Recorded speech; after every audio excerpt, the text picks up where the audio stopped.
এবারেতে দিয়ে দেব সেই আগে বাটা মশলাটা। আগে বেটেছিলাম টমেটো, রসুন, লঙ্কা, সেই জন্য লঙ্কা দুটো তুলে নিলাম, যদি লাগে তাহলে পরে দেব। এবার দিয়ে দিচ্ছি আন্দাজ মতো হলুদ।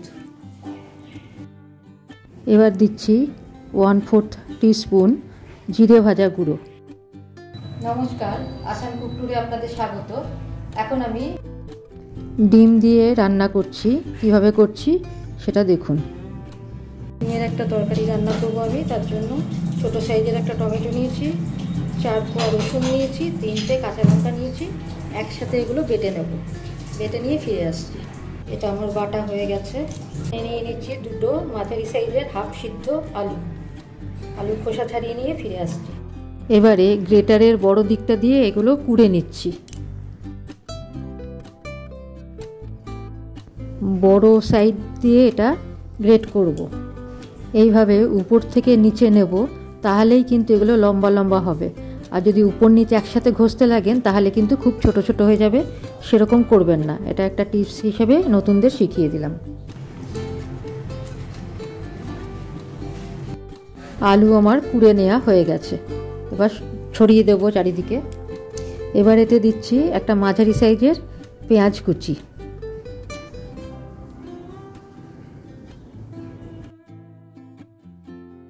এবার দিচ্ছি 2টো কাঁচা লঙ্কা কুচি।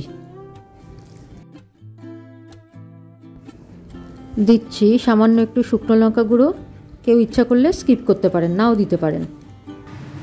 2টো ডিম নিয়েছি, ডিম ফাটিয়ে দিচ্ছি।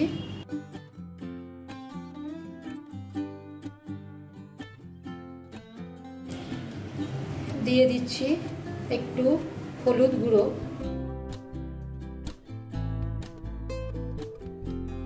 এবার দিচ্ছি আন্দাজ মতো ভাজা জিরে গুঁড়ো। এটা মোটামুটি হাফ টিস্পুন মতো রোস্টেড জিরে পাউডার। এবার দিচ্ছি আন্দাজ মতো নুন। এবার এগুলোকে একসাথে ভালো করে মেখে নেব।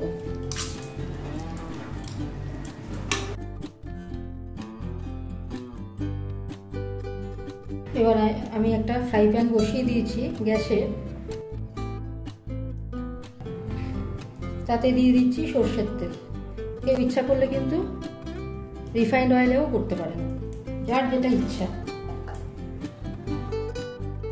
তেলটা ফ্রাই প্যানে ভালো করে মাখিয়ে নেব, এমনকি সাইডেও পর্যন্ত মাখিয়ে নেব। এবার আমি তেল গরম হয়েছে, সম্পূর্ণ গোলাটা এতে ছেড়ে দিচ্ছি। বিছিয়ে দেবো।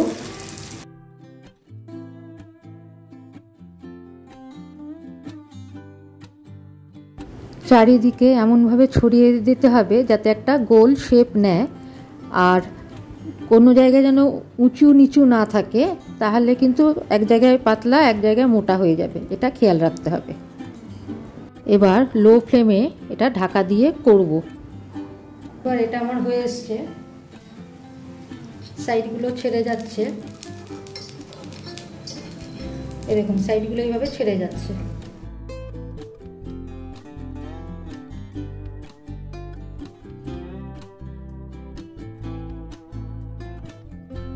এবার একটা ফ্ল্যাট থালা বা প্লেট নিয়ে এর ওপরে দেব। গরম আছে যেহেতু একটা কাপড় দিয়ে ধরে নিচ্ছি। তারপরে এটা উল্টে দেব।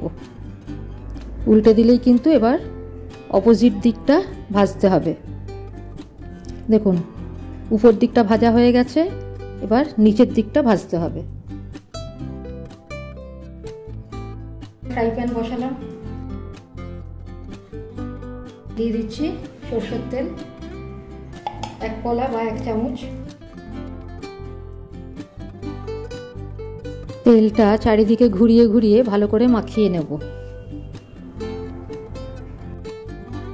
তেল গরম হয়ে গেছে। এবার আমি এই ডিমের গোলার অপোজিট বা উল্টো দিকটা ভাজবো। উপর দিকটা এবার ভাজবো। আবার ঢেকে দেবো। ঢেকে দিলে কিন্তু দুদিকটাই ভালো করে ফ্লাপি হয়, ফুলে ওঠে আর ভালো ভাজা হয়। ততক্ষণ হোক উল্টো দিকটা। এখানে কড়াতে আমি তেল দিয়ে দিয়েছি, তেল একটু গরম করব। তেল গরম হয়ে গেছে, এবার এতে দিয়ে দিচ্ছি একটা বড় তেজপাতা 2 টুকরো করে। এবার দিচ্ছি 2টো চেরা কাঁচা লঙ্কা।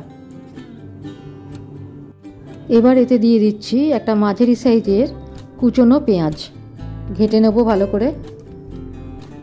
1 মিনিট মতো পেঁয়াজটা বা লঙ্কাগুলো হালকা করে একটু ভেজে নিচ্ছি। লঙ্কা দুটো তুলে নিচ্ছি, কারণ এগুলো থাকলে বেশি ঝাল হবে। এখন যে মশলাটা আমি এতে দেব, সেই মশলাতে কিন্তু কাঁচা লঙ্কা দিয়েই বাটা মশলাটা, সেই জন্য এখন লঙ্কাটা তুলে নিলাম।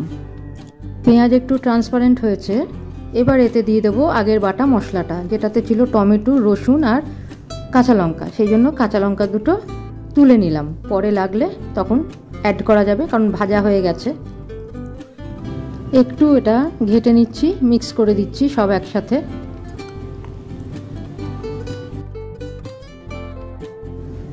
এবার দিচ্ছি আন্দাজ মতো হলুদ। এবার এতে দেব 1/4 টিস্পুন রোস্টেড জিরে পাউডার।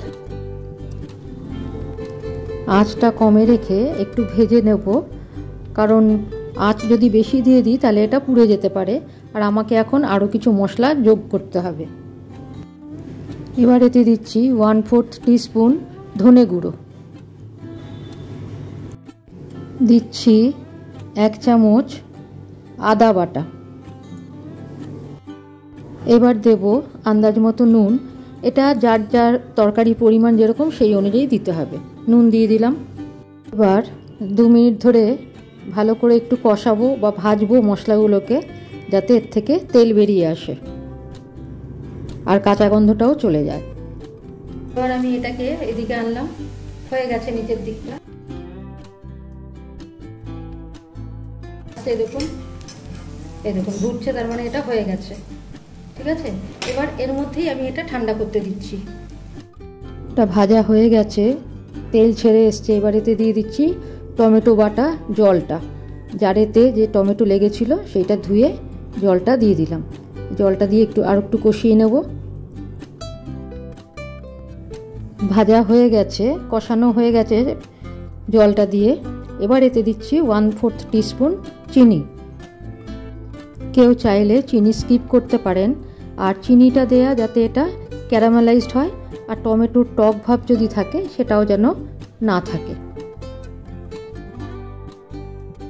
এবার এতে দিয়ে দিচ্ছি আন্দাজ মতো জল। জলটা দিয়ে একটু গুলে নেব ঠিক মতো। এবার দিচ্ছি গরম মশলার জার ধোয়া জল।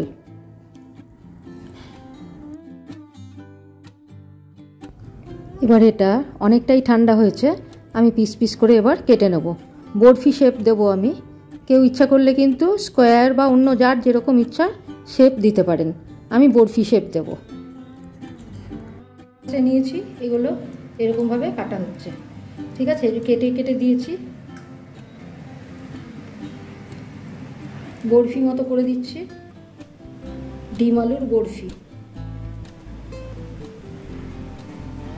দেখেছেন ভাজাটা ভালো মতো হয়েছে, ওই জন্য এরকম হচ্ছে। কেটে নিয়ে ফিরে আসছি। এবার ঢাকাটা এর খুলে নিচ্ছি, ফুটছে।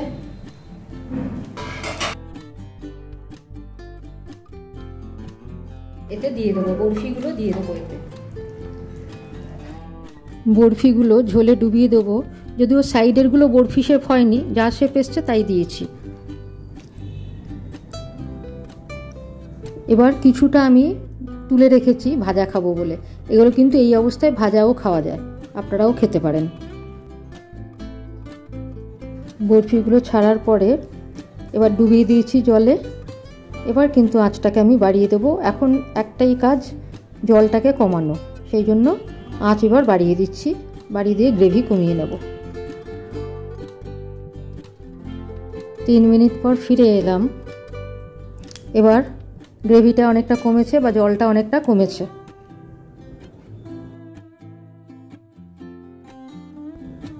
এবার দিচ্ছি আন্দাজ মতো গরম মশলা গুঁড়ো।